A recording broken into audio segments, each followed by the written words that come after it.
श्लोक 42 पाठ 1 कुरुक्षेत्र के युद्धस्थल में सैन्य निरीक्षण पहला पाठ।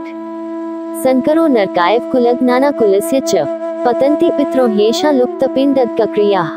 वर्ण संकर कुलघातियों को और कुल को नरक में ले जाने के लिए ही होता है।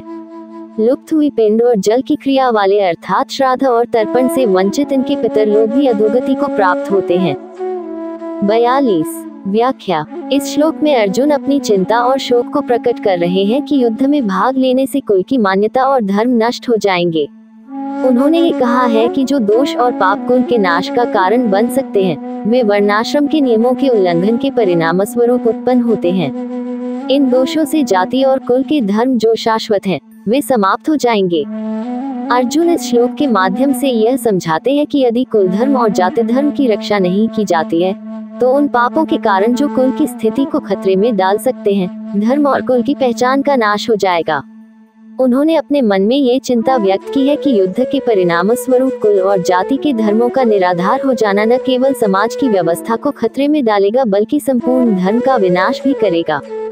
इस प्रकार अर्जुन ने युद्ध के विनाशकारी प्रभावों को उजागर करते हुए धर्म और कुल की स्थिरता की महत्वता को व्यक्त किया है।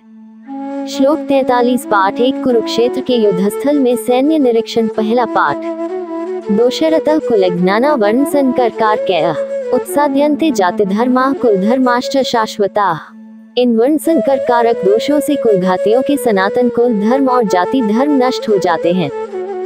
43 व्याख्या। इस श्लोक में धृतराष्ट्र अपने पुत्र दुर्योधन के बारे में जनार्दन भगवान श्री कृष्ण से प्रश्न कर रहे हैं।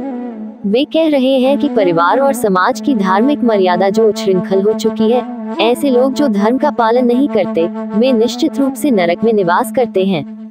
उत्सन्न कुल धर्माना का अर्थ है धर्महीन कुल या परिवार, और नरके नियतम वासो का अर्थ है नरक में निश्चित निवास। इस श्लोक में संदेश है कि जो लोग अपने कर्तव्यों और धार्मिक दायित्वों को त्याग देते हैं, उनके लिए नरक का निवास निश्चित होता है।